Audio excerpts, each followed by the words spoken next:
Okay, so in this video, we have illustrated the digital risk environment as it exists right now, at least in greater clarity than maybe you had before.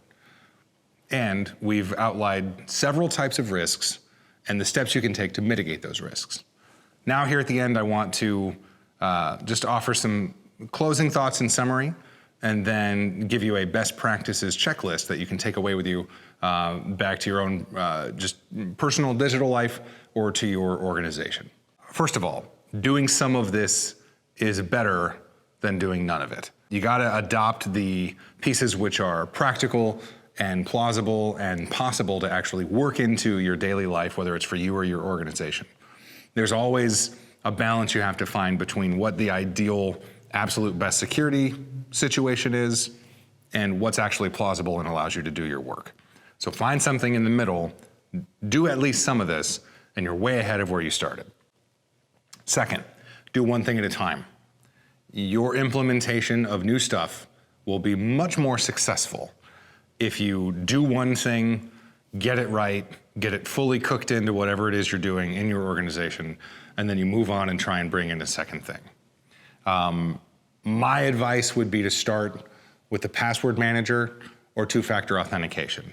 Those tend to be pretty easy to implement, and in a lot of cases with two-factor authentication, you can just sort of require it, especially in a big enterprise platform like G Suite. And then once you've introduced that concept to everyone and then kind of forced everyone into using it, then introducing new things after that can sometimes be a little bit easier.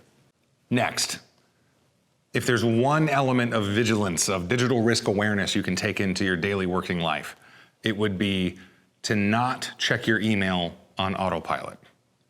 Phishing and spear phishing attacks take advantage of cognitive laziness. They take advantage of the fact that we're distracted, that we're multitasking, that we have too much to do and too little time to do it in. So they're gonna throw something at you that feels either urgent or comfortable and depend on your brain taking a shortcut and leading you down a path where you do something you shouldn't do. There's no shame here. It could happen to anyone. If you're aware of that and you remain engaged, you take just a little bit of vigilance, a little bit of awareness to checking your email, to going through messages, to clicking around on the internet, you'll save yourself a lot of pain and trouble and time in the end. If you can, if you're in a position in your organization to be the person that is chiefly responsible for this stuff, if you can train your organization regularly on digital risk, do it. If you're in a political organization in this election cycle, once a month during an all hands, even if it's just a 10-minute refresher on phishing this time and an intro to VPN the next time, that's really significant. Failing that, try to do it at least once a quarter. Lastly, the goal of this is to explain this in a way that anyone can understand it and not to drown you in details that are related to a lot of very specific technology or tools or require a lot of special training or knowledge in order to be able to implement.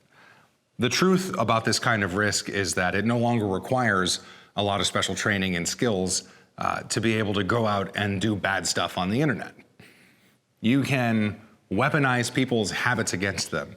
It is easy for people that want to generally cause chaos or specifically do someone harm to do that without needing a ton of specific technical knowledge about how to hack or how to put an advanced persistent threat on a hard drive and physically destroy it. All you need is a complete lack of morals and the ability to find someone or something that can help you cause trouble.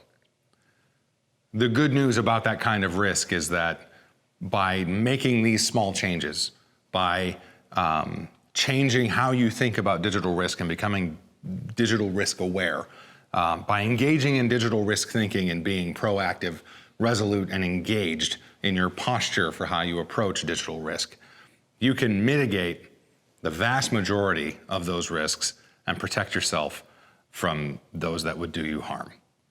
For your reference and review, I want to share these 7 basic best practices with you.